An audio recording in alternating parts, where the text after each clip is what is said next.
Hi, everyone. If you just want to go ahead and take your seats, we are going to get started with the rest of the program. I hope you had a chance to enjoy your break and maybe get something to eat. I am Anne Huey. I am the national food reporter with the Globe and Mail, and I'll be moderating the next discussion. Throughout the afternoon, we have heard about a range of challenges faced by farmers, whether it's farmer debt, a labor shortage, or of course the weather. At the same time, farmers are upgrading equipment for energy efficiency, they're investing in data and digital tools to operate more sustainably. But what policies do farmers need now to help support these actions and investments? So up next, we're going to have a really great panel to discuss some of those policy options. We have farmers, we have researchers, we have industry experts, and they are going to be sharing their ideas and calls to action on agricultural policy. So let's bring in our panel. There they are. We have Jan Vanderhout. He is the president of the Fruit and Vegetable Growers of Canada. Next up is Kunbi Adetornor. She is a research scientist with Canadian Energy Systems Analysis Research and Transition Accelerator. Also joining us is Claire Cito, Executive Director with the Canadian Agri-Food Trade Alliance. And joining us virtually from BC, there she is, it's Arzina Hamir. She is the co-owner of Amara Farms. Welcome, everybody. So we've had a chance just now to briefly hear a little bit about each of our panelists, but I'm wondering if we can just take a couple of minutes off the top for each of you to introduce yourselves, maybe a little bit more, with a little bit more detail, and talk to us about your work and specifically your work around sustainability. Maybe we'll go in the same order that you were introduced. So Jan, do you want to tell us a little bit about yourself? Yeah, thank you very much. I'm actually representing the Fruit and Vegetable Growers of Canada. I am the president there, but my real job is actually a greenhouse cucumber farmer. So sustainability is something that, I recognize that all too well. And we're always striving to be more sustainable, to be more environmentally friendly, and to do the best we can. And so one of the things that we're really proud of is the work that we've been doing over the years on developing more and more biocontrols for pest control and how to integrate that with controlling of other diseases at the same time. So that's been a real focus for us. And what's really exciting is in fruit and vegetable growers, there's now a transition of that technology to other parts of the sector. And so I look forward to seeing in the future more and more of that in the fields. Thank you. Kunbi? Oh, absolutely. First of all, it's great to be here to talk about sustainable agriculture. And for me, I'll be looking at the environmental sustainability, especially managing greenhouse gas emissions from our agri-food system. So what I do at the Canadian Energy System Analysis Research Initiative at the University of Calgary and at the Transition Accelerator is to bring everything to the table. You know, in agriculture, we emit about 55 million tons of CO2 equivalent. And equivalent means that the global warming impact of nitrous oxide and methane, they've been put together to have a similar scale as CO2. And together is about 8% of our GHG in Canada. Because 95% of our emissions are nitrous oxide and methane, the CO2 is about 5%. As a result, effort is usually on reducing nitrous oxide and methane. But the good news is that our research is showing we capture, through agri-food production, 500 million tons of CO2. 500. That is 75% of our emissions in Canada. But because of the way we manage this GHG, or CO2, by the way, because it's not GHG, is what we have in our hands, pulled out from the atmosphere, we don't allow this CO2 to contribute to our solutions to climate change. So what we are looking at is how can we better manage the CO2 in our hands to meet our greenhouse gas emissions and even offset them when better managed. So that is what I'll be talking about today. Thank you, Kunbi. Claire? Thank you. So CAFTA represents the Canadian agri-food exporters, and what we do is we build bridges. We build the trade bridges, work on the rules, the disciplines that allow farmers and food manufacturers to export their products to the world's market. So we are focused on trade liberalization, the elimination of tariffs and non-tariff barriers. We represent the 90% of farmers in Canada who depend on trade and those growing the economy through better access to international markets. So that's essentially the beef, pork, wheat, oilseeds, pulses, malt, sugar, processed food, and probably, I'm forgetting some, but a very important component of the agriculture sector, and one that speaks with a united voice when it comes to the need for trade. When it comes to our work, right now we're really focused on diversification, looking at free trade agreements, negotiations with the UK, Indo-Pacific region, Indonesia, the ASEAN, and so forth.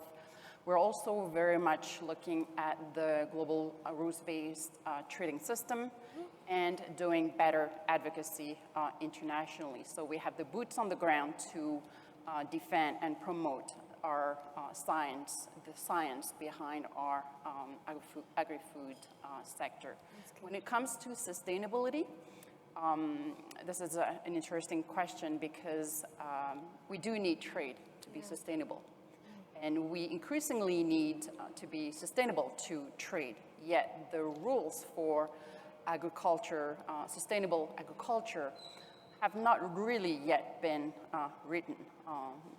We are increasingly seeing a number of non-tariff barriers and associate that with sustainable requirements to export our products. And I do agree with one of our earlier speakers on the opportunity for Canada to play a big role in that sphere right now. So I'm hoping to speak to the path forward and some ideas. Okay. And we will go to Arzina. Yes. Hi. Hello, everyone. It's still morning here, so I'm coming to you from the unceded and traditional territory of the Musqueam, Tsleil-Waututh, and Musqueam people. I'm here at UBC, which is not where my farm is. I farm on Comox territory. I have a small-scale certified organic farm on the east coast of Vancouver Island. My husband and I have been farming here for about 10 years now. And I think I can speak to some of the challenges that we've had just as small-scale growers across Canada, having to live and work through heat domes, and now this year, one of the coldest springs that we've ever experienced. And so some of the work that I do as a farmer is supporting my fellow farmers in coming up with solutions on how we can farm through climate change, how we adapt as farmers so that we are not increasingly having to shoulder the costs that climate change is pushing our way, but also how we can basically focus our farms to also be climate mitigators, very much as was previously mentioned, increasing our use of cover cropping, of introducing woody species, forests, tree species, so that we are sequestering carbon on our farm. I think the future of agriculture in our community is very much going to be a future where farms are forced to be diversified, but also have to show, in order for them to continue farming and have the social license to farm, that we need to show that we are also part of the contributing to the solution around climate change. So very much my work as a farmer, and also I'm an elected official in local government, we are really trying to move our sector into one that is climate mitigating rather than contributing to climate. So a huge focus is climate. So 4 very diverse perspectives, and we're already starting to hear some ideas for the kinds of things that you would like help on. So maybe if we can just hone in on that, just focus in on what do we need from our policymakers, from our lawmakers in order to implement some of these ideas in order to produce food in a more sustainable way. Let's go in the same order, Jan. So I think trade was one of the focuses of this panel, and I think trade is a critical part of being sustainable. And a couple of fronts. One front is for our supplies. Many of the products that we use in agriculture are imported.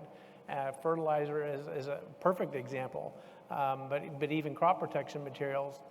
And then the other side of it, of course, is for export. When we are growing more than we consume in Canada, ensuring that the trade doors are open so that all of our product can make it to market and give us a fair return. And I think the last thing I would put on, as far as what kind of policies can government put in place, is that policies that help to ensure, and it's really, that wording is really critical, help to ensure a fair return to the producer and to maintain his or her sustainability. And just to rephrase my question, because I don't want to be too limiting, it doesn't have to be a policy that needs to be implemented, but maybe it's a change, maybe it's removing certain policy pieces. So if you want to revisit that, or we can move on. Okay, Kunbi? Oh, yes, please. I would like to start with Canada being a leader in terms of food production. Like in 2021, we exported over 75 billion in our food, and canola is the key. So, and I believe that with climate change, many nations will be depending on Canada for food because they will be so dry, they won't be able to meet their own food production. So that means more food production for Canada, more exports. However, if care is not taken, that is more GHG problem. So what we need to do in terms of policy, I would like to start with the carbon that we have in our hands. Remember I said 500 million. That includes yield, crop residues, manure. I know based on what Blake mentioned earlier about maintaining soil health, I have a soil science background from the University of Saskatchewan. That is very critical for me. But I believe that we can do this based on farm that we're looking at. Some farms, you can't remove residues. No-till agriculture is very important. But there are some certain farms that, based on our research, you can take away up to 60% of that residue, but bring it back. So what we want to do is, there's something called biochar. And if you heard about biochar, yes, it's like charcoal that we use in barbecue.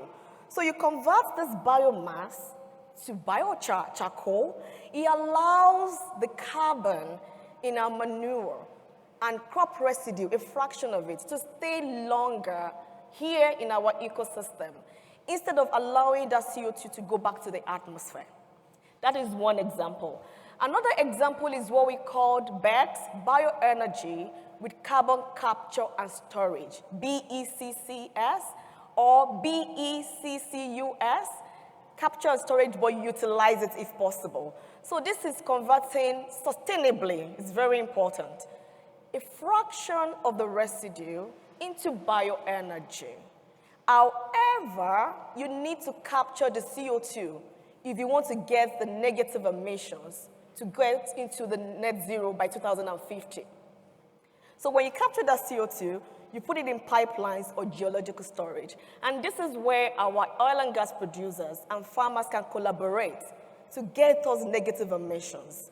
It will be very difficult to get to net zero without these strategies. So go back to your question, Han. How can government policy help? By incentivizing carbon storage. Farmers are already busy. In fact, a number of farmers are in debt. So whatever we need them to do, it has to be sustainably economically. For example, carbon credit system. About 2 weeks ago when I was preparing for this presentation, I noted on the Government of Canada website, there's Federal Greenhouse Gas Offset System. Whew, that's a great incentive. then farmers can bring the carbon they capture to the table. So these are the things that we need our policymakers to do. And I would also, to close, I'm so grateful for what they are doing in terms of funds to relieve the impact of climate change, like the devastating floods in BC. So they should please continue in this line. Great, thank you for that. And Claire? Thank you. I think one of the first things, and Alana, the previous speaker, mentioned it, we are trade dependent. We are the 5th exporter of food products in the world, but we are also the 6th importer of food products in the world. And because of that, we need to recognize that conversations around agri-food in Canada need to be taken in a global context. If we take out the global context out of the equation, I think we're missing a big opportunity in Canada. And in preparing for this, I surveyed our members, and I got a really long list of all of their sustainable practices in agriculture. It's really amazing what they do when it comes to conservation, carbon capture, and removing plastics from the food processing sector and so forth. And what they all agreed on when it comes to principles, trade principles to apply when it comes to trade policy rules is 4 principles. The first one is that trade and sustainability are neither mutual exclusive nor a trade-off.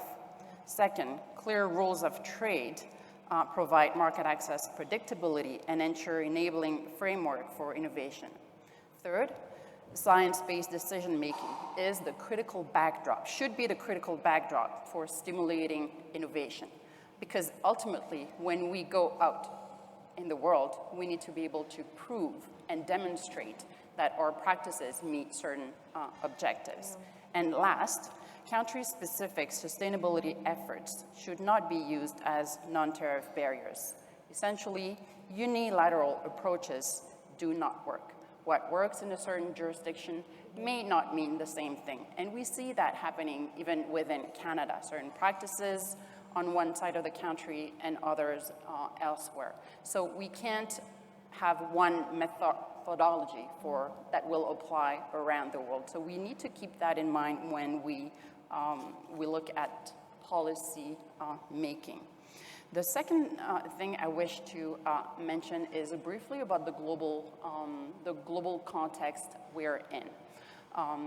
We are so trade dependent, we are so dependent on the rules, yet our rules-based trading system has been under attack. And we've all heard about the rise of protectionism, and this is not new, but COVID made it really worse. We're now operating in an environment where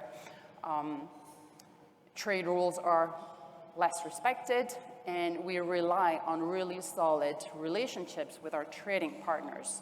Look at what happened with the NAFTA renegotiations and the introductions of tariff and aluminum tariffs right after the CUSMA was implemented.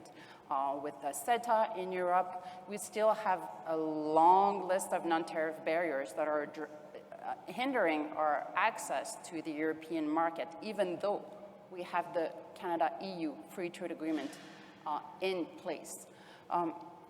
So that, I think, is really essential to keep in mind. And the real important question is, why are we here and what to do about it next? So if we look at the trade policy work that we do, I think there's 4 things we can do at home. We need to start early when we engage with trading partners in free trade negotiations to make sure that we really understand their regulatory regime and what may be coming down the road. We need to set up bilateral mechanisms, government to government, but also government to industry, to make sure we understand the language and we work on issues together. We also need to review our existing free trade agreements to see whether or not they are delivering on the promises that were made to the sectors, and that we leverage the opportunities so our members, our farmers, exporters can be sustainable in the long term. And then also at another level, I think the path forward requires It requires information. We need to really look at the facts very clearly. You mentioned 75 billion in exports, and I fully agree. We need to look at our stats carefully. Is that goal enough? If you actually look at the past 30, 20 years, our exports have increased, but we used to be the second exporter of food products in the world. We are today the fifth exporter, and it's not because we're not technology savvy enough. It's because the global market is really, really competitive. So we need to actually look at our exports and measure our growth against that of our competitors and look at the costs of accessing new markets. We also require awareness. In a world of misinformation, we're not going to be able to sell our sustainable practices if we don't bring the public on board. And it requires also leadership. We need our leaders and our officials to stand up for the importance of trade and our regulatory system. And we need to have the boots on the ground, through the Trade Commissioner Service, through industry offices, to really tackle and better understand the markets as they evolve around the world. We place so much importance now on how our food is produced around the world that this is bringing a whole set of new regulatory and complex regulatory requirements that our members, that our farmers have to adapt to. So having boots on the ground allow us to really better understand the market, but better tackle issues before they become full-blown on problems. Thank you, Claire. And last but certainly not least, let's hear from Rosina. Great, thanks. So I farm on a very different scale. The 99% of the product that I produce is sold and eaten within 10 to 30 kilometers of where my farm is. But in 2020, I was part of the Farmers for Climate Solutions group that met across Canada, and I worked with a number of dairy and beef and grain farmers to research and come up with some of the solutions that we're talking about to this huge issue of climate change. And we were successful in getting our federal government, our Minister of Agriculture, to fund some of these climate solutions that we as farmers had vetted to the tune of $300 million. So, I think what we have heard is that farmers do need policy to support them in making the right decisions and using the right management principles on their farms, regardless of where they are across the country. So that funding needs to directly go to farmers. So that type of policy is what we need, a policy that supports farmers, but a policy that also supports farmers with a suite of options, depending on what type of farming that they're doing and depending on where they are across the country. But that supports, through scientifically accredited mechanisms, the types of changes that they may have to introduce into their farming practices in order for them to be greenhouse gas mitigators to sequester carbon on their farms, rather than being the sources of carbon that we are right now. So two of these techniques that Farmers for Climate Solutions put forward, reduction in synthetic fertilizer, especially nitrogen application, and cover cropping. Those two, they sound extremely simple. Those two techniques alone will mitigate 5 megatons of GHGs in Canada if, rolled out across the country. So these are very simple methods. As an organic farmer, I use this all the time. We don't have synthetic nitrogen fertilizer on our farm.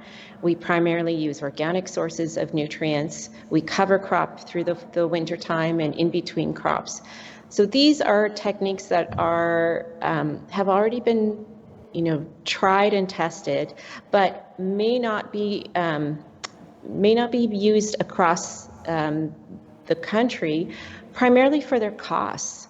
A lot of these techniques require farmers to either reduce production, maybe to optimize production is what I would say, or invest in cover crop seed, which will not necessarily give them a financial return. So the question was, what policies would support farmers? Well, a financial incentive for them to use these techniques in order to pivot farming in the direction that I think society wants, and also, as we've heard, our trade partners are looking for.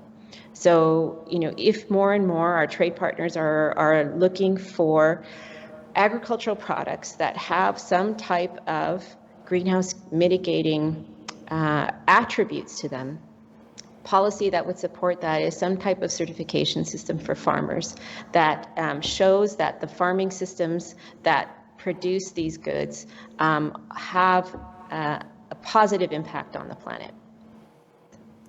Thank you so much for that. I have many more questions for the panel, but I do want to leave some time for audience questions. So if there's anybody here who has a question, please identify yourself, and there will be a volunteer, I believe, coming around with the microphone.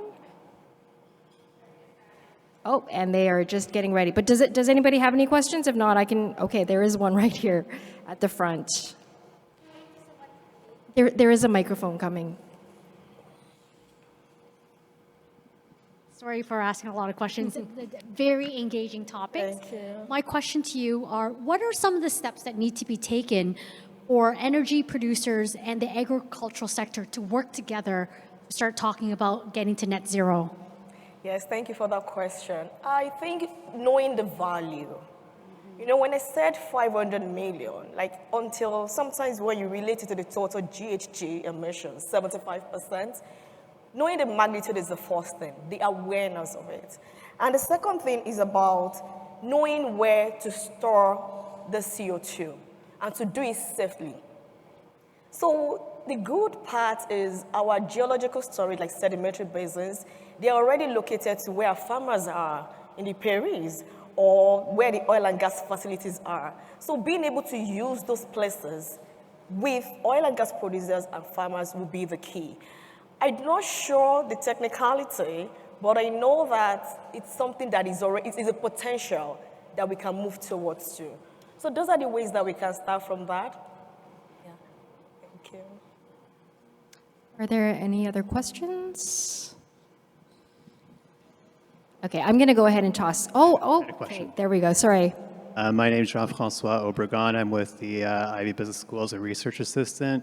And my question was around what are incentives for local government to support farmers? Because often, if I'm thinking about the GTHA, there are development pressures. So the question is about local governments and what they can do to contribute. It's open to whoever wants to tackle that. So I think it would be very appropriate for higher governments, provincial or federal, to give more guidelines to municipal governments on the needs of farmers to make the farms viable. So I know currently, right now, across the province of Ontario, there are numerous issues going on around housing of temporary foreign workers, also around development charges on farms. And so finding a transition that can maintain the viability of farms is critical on that. And especially when you have varying standards across different municipalities, then all of a sudden you start to ask yourself, why would I even think to farm in the GTA or in the rural areas surrounding the GTA? This is becoming an ongoing problem, and it trickles down to the well-being of our employees as well, and I think in particular of the foreign workers who live on the farm, and having a standard that maintains their health and safety and their integrity while being still affordable for the farmer that's employing those workers. Hunbi, I think you Yeah, I can add to that for sure. You know, I mentioned biochar earlier. The adoption is not progressing the way we expect to see it. Like, for example, in Sweden and Denmark, they are really looking into this. And I think it's because our farmers don't know the impact of adopting this practice. No farmer wants to adopt something that will make productivity lower. So what I would say is that our municipal governments could help fund research, even to the provincial or federal governments, fund research that will look into the impact of biochar, or even make the pyrolyzing unit, that is what is used in converting biomass to biochar, affordable. The other thing about it is to educate farmers about the core benefits of biochar. Biochar is also a way that you can generate bioenergy because you are burning that biomass to become charcoal. So farmers can use that to reduce emissions of greenhouse gases, fossil-based emissions. And the other thing is because it can potentially increase soil fertility, then they can also capitalize on that. To cut a long story short, we need a way to make it easier for the farmers to adopt these technologies by, for example, setting a pilot program to see how it's going to affect that. Then they can make it go to a large scale. And Claire and Arzina, is that something that you want to speak to? I'd love to, sure. Oh, sure. As a local government official, I mean, and I'm from a small community, so I should preface that you know, I live in a region that has a population of 60,000. So when it comes to what local government can do to support farmers, I think the recognition from local government that farming is an economic driver, and that that government needs to work with farmers. So farmers not only need to be consulted, but farming and the issues that farmers have need to be integrated in land use planning, in government decisions.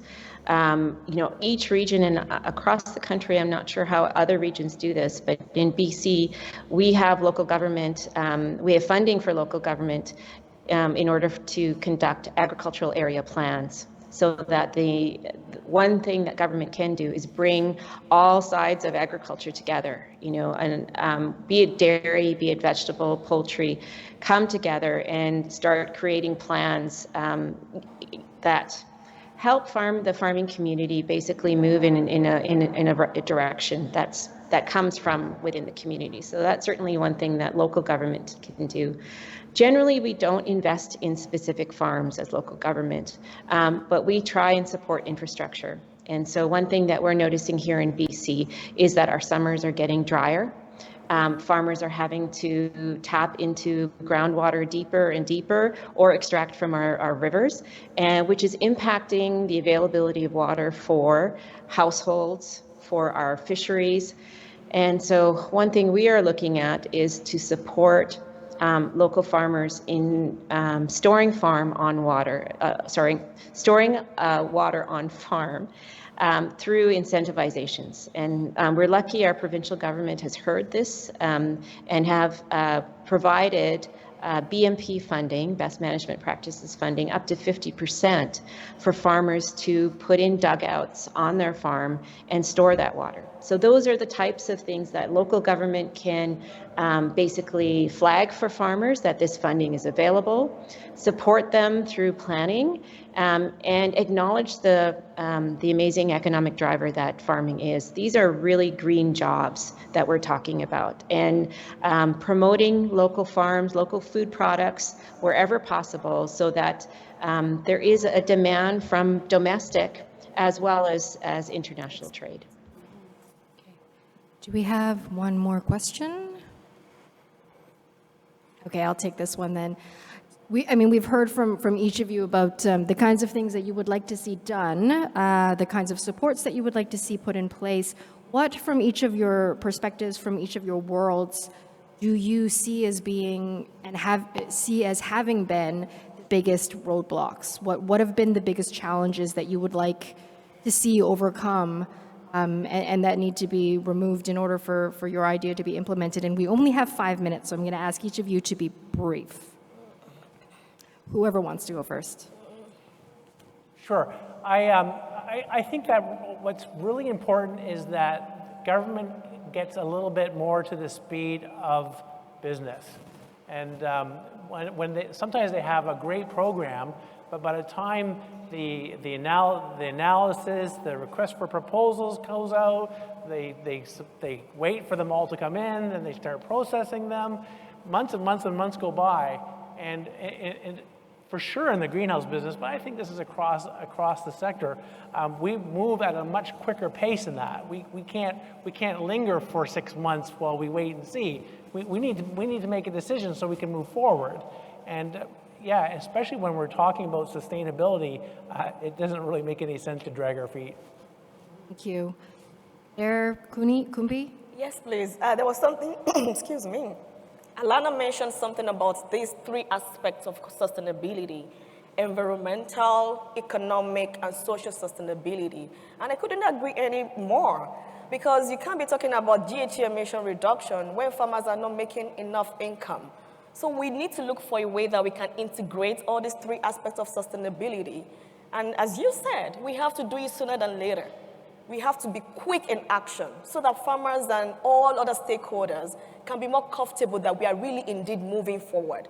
We are moving forward, but we need to go further at a pace so that we will be there and continue to be a leader in terms of export.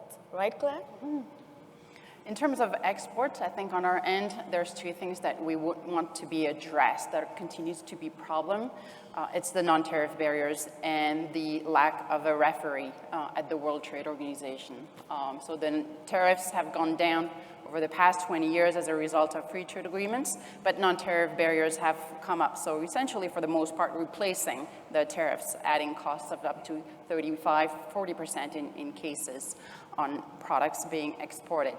And all of this is really concerning because the World Trade Organization, which houses the dispute settlement system, the highest authority in that regard, has lost its appellate body 3 years ago. So all of this is increasingly concerning if we don't have a referee to tackle the rules. It creates an environment that adds even more uncertainty in a climate that is really unstable. But I think right now Canada has, as was mentioned earlier, a really unique opportunity to tackle a lot of these issues through the work that we're doing on the Ottawa group and other fora, to really set the rules for trade policy, and perhaps even for sustainable agriculture, to define our role in the world. And that can be an exciting one, but we need to get it right. And back to our Zina. Yeah, I think, maybe one of the barriers is just conflicting agendas and the politicization of the climate crisis. I think, I'm not sure if this is actually a conflict, but, we see in Canada, we do have serious issues of food insecurity. So we know that we need to be growing more food for our local community, and that food needs to be grown in a sustainable way. And yet we see that the issue of the climate crisis has been politicized. And so sometimes I see the biggest barrier is just conflicting agendas. Is there a climate crisis or not? Is the type of agriculture we're doing contributing to it or not? And how do we move forward? Thank you for that. Thank you, everybody, for all of your insights and your perspectives. I'm afraid we're going to have to leave it there for today, but I'd like to thank again all of our panelists, Kunbi, Claire, Jan, Arzina. Thank you so much for joining us today.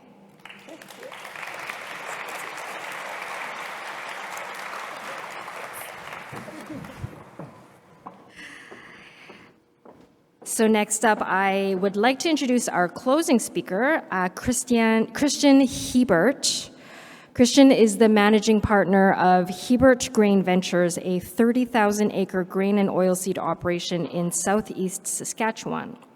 Christian was born and raised on a family farm. He left the farm to get his business degree, but in 2008 returned to his family farm in partnership with his wife and his parents. At the farm, Christian's passion is in solving agriculture's puzzles in order to fulfill the farm's purpose of respect the past, grow the future. Welcome, Christian.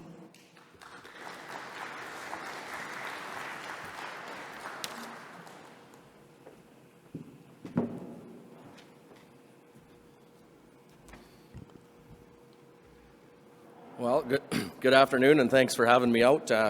We just finished seeding 2 days ago, of which we run 24 hours, and I spend a lot of nights sleeping in my truck, so I'll try to not stutter or fall asleep on anybody, as you guys get me at the last speaker of the day, so just do the same and don't fall asleep on me, and we should call it pretty good. So I'll give you a little overview of our farm. Obviously, it's pretty large now, but when I was little, we were not. We were 320 acres when my dad first put in his first crop. Kind of go through what I think the industry could do from a sustainability standpoint and what we define sustainability is on our farm.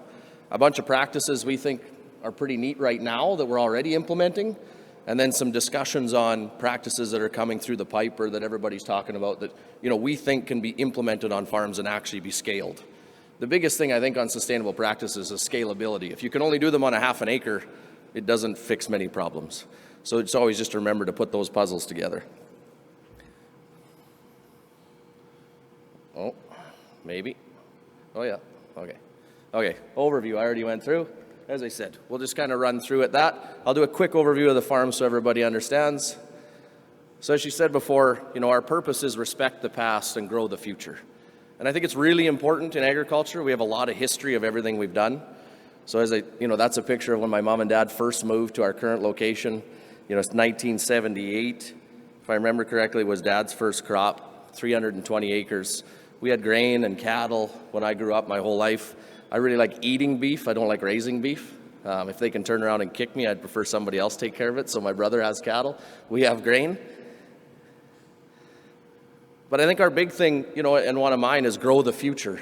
And I get a lot of questions on, obviously we're fairly large now at 30,000 acres. And Christian, how many acres do you want? Or do you only care about acres? To be honest, the only reason we got large is I needed to manage people better. If you have a 1,000-acre farm and it's just you and your wife and your son, you have an HR problem. If someone gets sick and they're the only person that knows how to run the air seeder, right, you can't put a crop in. We have 21 days to put a crop in. If we can't get it in early May, this year it took till June. If we can't get it in early May, we can't just all of a sudden do it in October, right? So by getting larger, we're able to have a lot more dedicated team. We can have a mechanic. We can have co-training. We can have a full-time agronomist, those types of things. And the other part of Grow the Future is one of the main parts of sustainability is a business that continues on, right? So our goal is to build something cool enough that, I'd like my kids from Fairlight, Saskatchewan. Fairlight has 26 people. 23 of them have the same last name, and it's not Hebert, right? I want to give them the opportunity to go to Harvard or whatever school they choose. But when they have a job offer from Facebook, Goldman Sachs, Hebert Grain Ventures, and let's say the Globe and Mail, my farm needs to be cool enough that it's on the table, not already thrown in the trash can, or I haven't done my job, right? So that's part of growing the future and having a sustainable operation in our mind. So we've got we have a group of companies now, the Farms Hebert Grain Ventures. We really struggled with risk management and farm management, so we started a consulting company. My CFO runs it full-time called Maverick Ag, of which we do training for other farmers on things we've learned, i.e. we've made the mistake already, hopefully fixed it, and hopefully we can stop others from making the same mistake we did over and over. And we just launched a foundation here in the spring because we also believe a large part of sustainability in agriculture is vibrant rural communities. So when we talk about what local governments and governments can do, we need to keep services in small rural areas, because I can't convince someone really good to come be my CTO or even come run a piece of equipment if their kid really loves AA hockey or piano and you can't do that in my town. They won't move. I can't pay them enough. So if we don't have rural services, and it's not just large farms, we talk about people are leaving rural areas because of large farms. I got 25 people that work for me in seeding and harvest. My 15 full-time people have 32 kids under the age of 14 that are at our parties. So we're still bringing lots of people into our area, but we're having what I'd almost call a rural brain drain into the city, because there's more services in the cities than there is in rural. And how do we find a way to cope with that? So yeah, this is a picture of our full-time team. We talk about can't isn't an option. The one real thing I wanted to point out here, right, is that we grow a number of crops with this team. We grow malt barley for a lot of brewers, you know, throughout Canada and the world. We grow wheat, which is all IP directly to the UK for our higher protein wheat. Canola, Saskatchewan's almost the canola capital of the world, some of the biggest crush capacity there is. We grow fall rye, hybrid fall rye, so if anyone likes to drink whiskey, you've probably had a bit of product off our farm. Oats, yellow peas. We move through the crops depending on obviously what we're looking to do with the land, the profitability, and then the efficiencies of how we can manage all those crops. So sustainability. I have to be a little bit honest, I think it's got a little marketing to it now. We focused on sustainability forever, right? We have a legacy statement that hangs in the boardroom of our farm and says that, like, our legacy statement is the land, the financial statements, the community, and the industry are in a better state every generation of our operation. To me, that's sustainability, right? And as farmers, we've had to focus on it forever. If our land gets poorer every generation, the only people I'm actually screwing are my kids. I don't think a lot of us actually want to do that. So we've really been focused on sustainability. I would let my kids walk around our farm at harvest time, grab a handful of any grain we grow and throw it straight into their mouth and eat it. Our food is safe and nutritious and sustainable, and it always has been. Now, can we learn every year on data analytics, new practices, and new ways to do things? Absolutely we can. And that's how we improve stewardship on an annual basis. Continue to get better, right? If you chase perfection, you might become excellent. Maybe. But we can't settle for the way we are doing things. We have to continue to learn. A couple neat things that has really taught me a lot in the spectrum that we're talking about. 2021, our farm got named a global climate leader by Corteva Agriscience. So I got to spend a week in Brussels with a group called the Global Farmer Network and a bunch of politicians and bureaucrats in the EU, learning some good things and some bad things that we maybe shouldn't follow. But a lot of the good parts that came out of it is, I think when we have the sustainability discussion, we need to have global theories with regional strategies. Alana talked about cover crops, right? So I have friends in Brazil. If they don't have a cover crop, they ruin their soil. It will blow away. My cover crop actually just happens to be 3 feet of snow and 8 feet of frost for 6 months of the year. It's really tough for me to grow something green in December in Saskatchewan, right? I just hope that it's gone by the time I need to grow crops. However, fall cropping is part of our operation. We get another 30 to 45 days of green matter on our fields by having some of our operation into fall crops.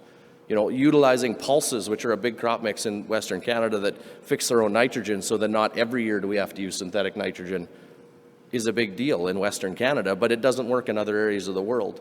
So it's always to remember that the unintended consequences of policy, because you developed it with the global theory in mind, but not the regional strategy, can be atrocious. I think everybody's read about some of Sri Lanka's issues. They had a global global theory, but the regional strategy maybe wasn't that well implemented. So once again, just as another high level, you know, I think the one thing we also need to remember as farmers, as consumers, and as government is we should be really proud of what Canadian agriculture's already done. And until at an international stage we're willing to talk about how good we are at a lot of the commodities we produce, and we should be proud of that, and yes, admit that we can always be better, but don't necessarily just be out there saying, hey, emissions are a huge problem, we need to fix them. No, we do need to fix them, but here's all the steps we have already taken to improve it so much compared to a lot of other countries in the world. And be proud of that. And then say, we also want to be world leaders to continue to improve. And I think the changing of the story and the changing of the narrative would really help not only internationally, but within our own country. Because I'm not going to lie to you, if I was sitting in Saskatchewan right now at a farm, just a pure farm conference, and I asked a number of farmers, do you feel like an environmental pirate, i.e. people around the world think you are stealing carbon, stealing organic matter from the soil? Is that the feeling of the portrayal you get? They would all shake their heads yes. Two issues to that, right? One's some of the media coverage around it. Two, as Alana said, there's not enough farmers out telling the story of all the good things we have done. And we have to do that. So we have to take a bunch of that on ourselves. But at the same time, you know, I always joke businesses need to be built like hockey teams, not corporate environments, right? We played lots of hockey. The captain and the assistant captain on the hockey team are just better at communication. They're no more important, right? If the other team has a breakaway, I hope my goalie's good. And if I have a breakaway, I hope my goal scorer's good. But I don't want my goal scorer in net if the other team has a breakaway. And we just need to remember that as consumers, as farmers, and as government to work together to tell the story internationally.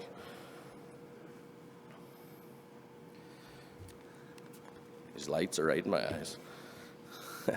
So, the sustainable practices that we currently are using at the farm. And I'm going to run through these quickly because we don't have a bunch of time. I could almost show you most of these practices right on my phone live. A lot of the equipment, etc., pulls into our phones. I was showing a few people at my table. I have about 12 or 15 pieces of equipment running today. I can tell you who's driving them, how much fuel's in them, and how much product they've applied and to what acre they've applied it, right? And can every farm implement that yet? No, but a few of us do need to lead the way, make a bunch of mistakes, and hopefully make it easier, and just hope it doesn't cost me too much as I teach myself, right? But one simple practice is soil testing. Everybody's heard of it. We've been soil testing for 25 years. We use a 4-acre grid, so every 4 acres of our 30,000-acre farm gets soil tested. Then we overlay topography maps, because obviously topography will affect how water runs, how nutrients are uptake. We'll overlay our harvest maps. So the nutrients that we put in the ground at seeding, are they actually coming off the field in the crop? Did we properly utilize them? If not, why? Because it could be something as small as a magnesium deficiency, have nothing to do with nitrogen. So all of that data has to be analyzed before the next crop. So from all that data, we make prescriptions, no different than your prescription drugs, of exactly what every acre needs on the farm. Treat every acre different. So it's not, here's what we're going to put down for fertilizer on 30,000 acres. No, every acre, as our air seeders are going across the field, is changing the nutrient package that it's getting, right? And once again, I like to compare it to family and kids. It's just like the multivitamin you give your kids in the morning. It's just to try and make, basically optimize performance. You don't want them to have too much or too little, you just want the perfect amount. Second, we treat all of our nitrogen with nitrogen inhibitors. Right? So yes, nitrogen gassing off and the breakdown of nitrogen at improper times is an issue, can be an issue, right? There are concepts out there to treat it quite simply and somewhat cost effectively, and I think you're going to see some of that get incentivized to hopefully move it through more of the industry. Variable rate fertilizer, so that's what I was talking about, and that our rates change as we go across the field if you're on the top of a hill. So for instance, a top of a hill tends to grow less grain. There's not as much black dirt and it dries out quicker because all the water runs down the hill. Pretty simple to understand.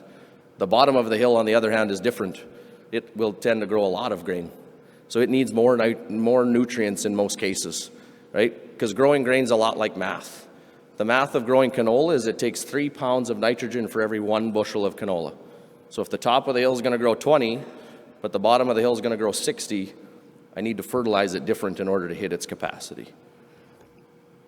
Precision equipment, Alana talked about this, so sectional control. So as we're going around a body of water or a tree, we have 80-foot air seeders, so they're overlapping. They're going over the same spot twice. 15, 20 years ago, you actually just double applied. You couldn't shut it off.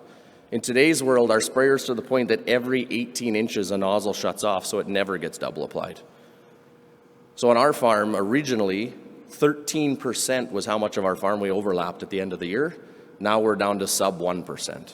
Now there's a couple parts that are interesting to that. One is I don't really want to over-apply fertilizer or chemical to an area. The crop doesn't need it. Secondly, if my seed, fertilizer, and chemical costs me $200 an acre and I'm overspending 13%, it's $26 an acre on 30,000 acres, I prefer to not eat Ichiban noodles every winter, right? It buys a couple of steaks to just do it right. So some of these practices can really help on return on investment too, not just the environmental sustainability part. Fall cropping we talked about, so crops like fall rye, winter wheat in a lot of part of the world, depending on climate, cover crops. So the number of days in the year that the field is green is the easy way to discuss that versus just black soil, especially if it's been tilled. We're lucky in Western Canada. We run a lot of zero till, so very rarely will you find a field black in Western Canada. Black soil, that's where erosion and a lot of the problems, organic matter degradation, happens on tilled soil. Obviously, there's a lot of crops in a lot of areas that are just too wet. They have to. It's one of the blessings of Western Canada. I like to joke. People always ask, why do you farm in Western Canada? I was like, well, my grandpa got off the train, he got on a donkey, and he ran out of water in Fairlight. The funny thing is 98% of farmers, that's why we farm where we farm. It's where the donkey died. We don't look up on a map and say, hey, the most environmentally friendly, most profitable place is here, we should go farm there. No. The donkey died right about where the house was put, right? Another interesting point, so this year we used a phosphate product called Crystal Green on the whole farm. So the neatest part about this is regenerative agriculture talks a lot about animal waste and using it for fertilizer. So thank you, everybody. Crystal Green is made 100% from human waste. They set up plants on the side of wastewater plants of cities, pull all the phosphate out of the wastewater plants and make it into phosphate prills, of which that's what we use to fertilize our crops. I think it's one of the neatest stories in agriculture, and there's more and more of them coming, right? I'm sorry, but humans are the largest number of animals in the world, and we have some waste. Maybe not everybody, but most of us, right? Is there ways to use that to grow crops? So there's animal waste, there's human waste, there's food waste. You heard some discussion around biochar already. There's a lot of cool new innovations coming that will really help how we determine and decide what regenerative and sustainable is. We use soil water probes. So we got weather stations every couple thousand acres on the farm. We have water probes 4 feet into the ground. So these water probes measure how much water per 100 millimeters of soil that we have in the ground. Now, I think in agriculture, we've done a really good job of understanding what the crop does above the ground. We have no idea what it's doing in the 4 feet under the ground. We started using them 10 years ago. It blew my mind that a little seed of canola seeded on May 10th, by June 28th, could have roots wicking water at 4 feet deep. So it was a dry year, and on my weather stations, I can actually see the water getting wicked out of the ground at 48 inches by about week number 4 to week number 6 of the crop. It's unfathomable. I didn't think it was possible, and I farmed my whole life. So I really think when it comes to sensory technology that we need to do a lot of work on soil technology. So we'll talk about, I think the most dangerous phrase in agriculture, I skipped that slide, is that we've always done it this way. Actually stole this out of a school that I spoke at in the US, right? Because it's not just farmers, it's all of us. If we don't take data and learn from it and pivot and change, then we're really no better than anybody else in the world. In any piece of our life. If our goal is we're just going to do it the same forever, you're not going to change. So when we talk about some of these new concepts, I think the interesting thing is that we all agree global population is increasing, that we need food sustainability, that we have ambitious GHG reduction targets, etc. And it's going to take scalable and innovative type ideas to pull it off. Kind of my ask back would be, as a farmer, I don't want to hand out. I don't even want to hand up. But what I'd really like is the group of people in this room and everybody watching to work together to build trampolines. Because I honestly think agriculture has the ability to go to heights that we've never seen and take not only Canada but Saskatchewan to places internationally and attract international investment that we haven't even thought of yet. So the farm of the future, I used a drone in this one, but as you learned, satellites and imagery are becoming a large part of the farm. My one big one, as we talked about a bit already, is real-time soil analysis. So yes, we do soil tests on a spot every fall and we compare it, but at some point in time we will have static soil probes that are pulling into a computer with AI to give us real-time soil analysis of what everything's going. No different than IBM has Watson to do everybody's tax returns better than a human can. Eventually we need to have that on soil. That leads straight into point number 2, is that if we do carbon right, you heard the speakers before talk about 500 million tons of carbon we sequester. I actually think carbon can be part of our crop mix. So you intercrop your current crop in carbon. We should actually be able to export carbon from Canada if we do it right, with the amount of cropland we have and the practices we can implement. But in order to do that, we actually need to be able to measure it. So as part of our award of the Global Climate Leader, we did a bunch of work to actually figure it out on our farm. It was $40 an acre of soil tests to get to the true carbon measurement. We'll never get that implemented across Canada. Governments are going to have to step in to get the base number of acres done so that AI and computers can help us get there. Data analytics. So I agreed a lot with the speakers before. There's so much data in agriculture right now. The issue is a lot of the data is sitting in a binder on the corner of a desk, maybe holding a coffee cup against the side of it. So how do we take that data and one, make it intelligent, and two, so that we can actually make a decision live on it? Not look at it in the fall and change next year, make a decision right now. I think plant genetics, so we heard about genetically modified, something as simple as we talked about, peas fix their own nitrogen. So how do we take the nodules off peas and put it on corn? Because corn's one of the biggest nitrogen users of any crop. We haven't got there yet, but we will. I mean, I have equipment now that my operator's job is to keep the seat switch activated so it doesn't shut itself off, but he doesn't have to drive the steering wheel at all. 25 years ago, that was not possible. Continue to improve 4R practices, something we heard a lot about, and more fertilizer alternatives such as the crystal green that I talked about.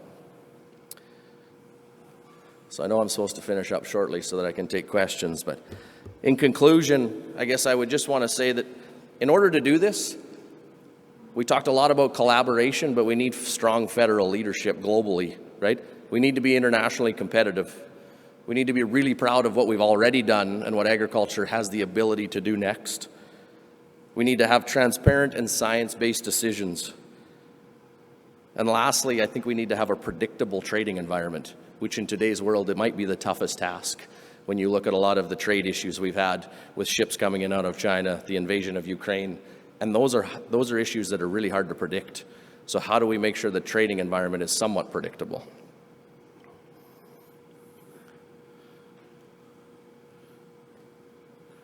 So with that, I think I got 8 minutes for questions. Am I right? Well, I only went over 2 minutes. Okay. I talked really fast, sorry, but.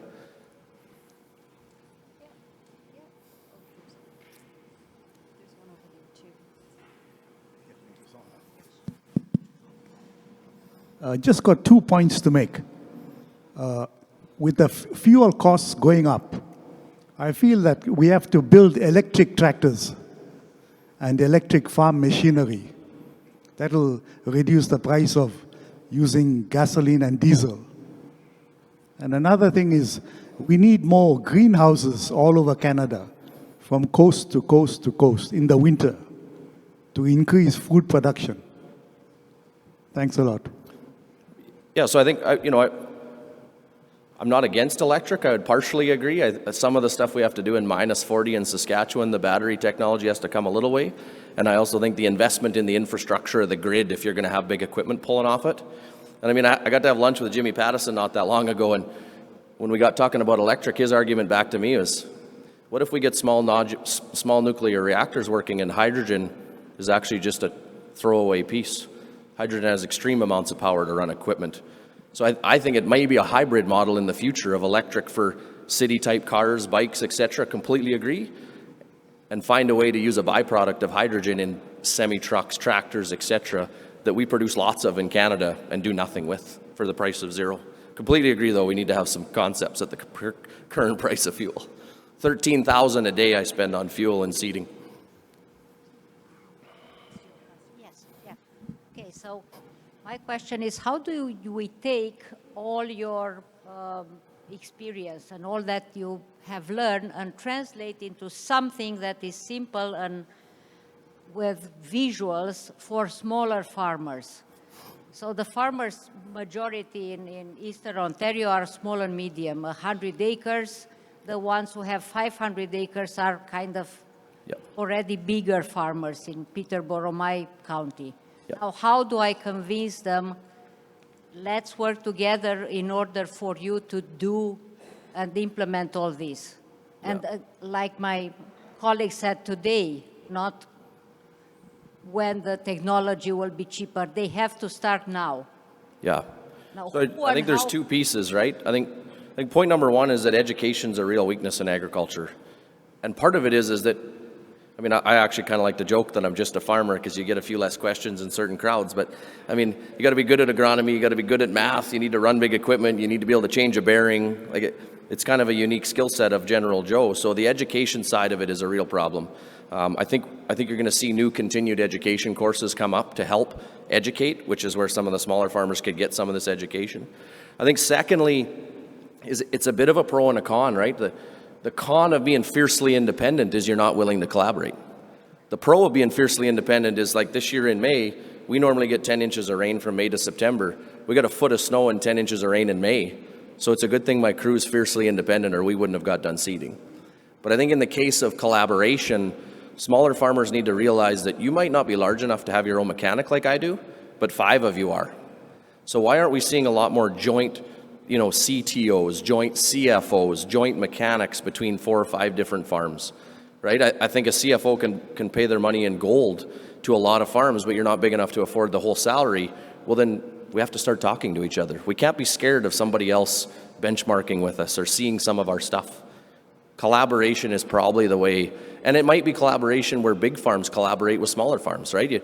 You come work for me for a couple of weeks of the year to really help in these, and for that you get this back. I think there's lots of different ways we could collaborate to help. Yeah.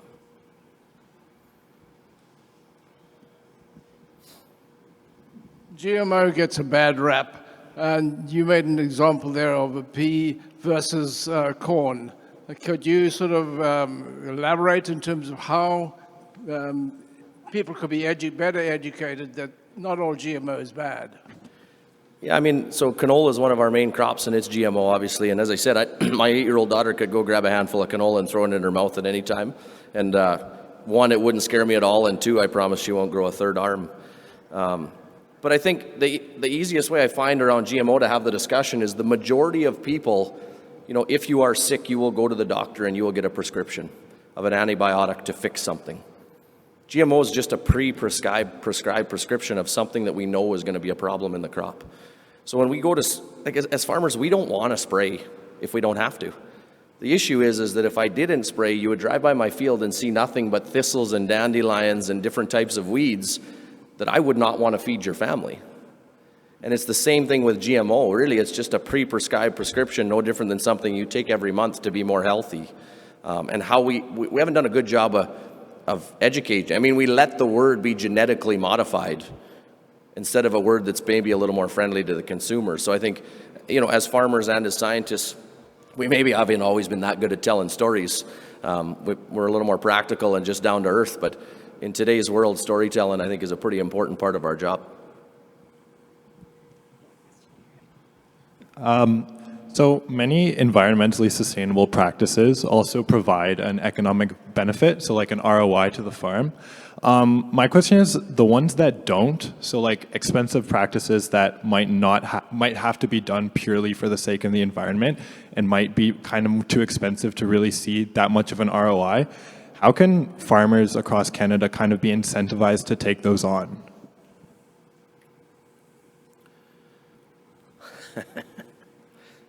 So I think first of all, a lot of these practices, we need to pilot them on smaller acres to make sure that they're getting to the outcomes that we want. So some of these more expensive practices I think are good in kind of what I said, global theory, but not good in regional strategy. So are we actually getting the outcome we want? So we probably should start on small pilot acres, which could be incentivized through government or through research. Then in most cases, if it is actually that much better for the environment, you can then change the end outcome, which is a higher priced product to the consumer, which then folds back to actually implementing the product, right?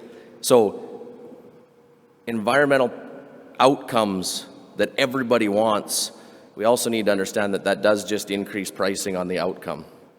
And I'm not trying to be rude, but if it's an outcome that a farmer's just supposed to do and eat up the expense, long-term that's going to flow from the farmer to the manufacturer to the consumer, and your food's going to go up in price. And if it's really important to all of us, then we all need to be okay with that. I have to be okay with footing some of the bill to get the practice done, and you guys need to be okay with footing some of the bill, for your cereal to go up 10%.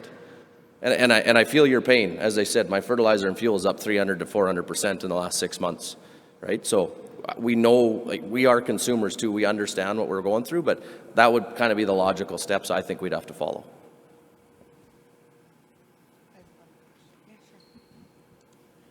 Maybe final question, but where do you think the tariff on fertilizer is going to go this year? And how's the farmer going to continue to pay that tariff and still support our stand against Russia's invasion? 25 seconds, that's a big question. So I guess point number one, I've talked a lot about global theories and regional strategies, right? So yeah, the tariff sucks when you're a person that has to buy a bunch of fertilizer. I don't disagree with the stand against Russia. But I also think we could look at some North American fertilizer manufacturers and try to figure out why prices have increased significantly faster than the cost of inputs as well. The worry for me is that most farmers have a budget of what they're going to spend on fertilizer. Let's say it's $100 an acre. If fertilizers increase 300%, there are going to be farms out there that just use 33% of the fertilizer they planned on using, which then is a direct outcome in less production, which runs prices go up for me. So I mean, I'll be okay. Where it really gets hurt, though, is we put such a limit on supply and demand outreaches it, of which we see the food and fuel price increases that we're seeing at the store right now. So it's a pretty dangerous treadmill to get on.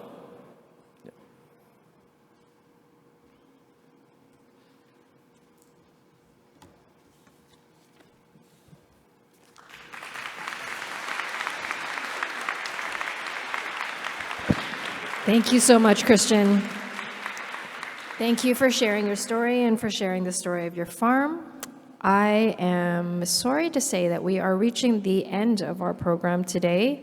We do hope that you can stay and enjoy a drink and a chance to catch up with one another. But before we do that, on behalf of the Globe and Mail, I would like to thank McCain Foods for making today's event possible. And on that note, please welcome back to the stage Charlie Angelakis, Vice President of Global External Affairs and Sustainability at McCain Foods. Welcome, Charlie.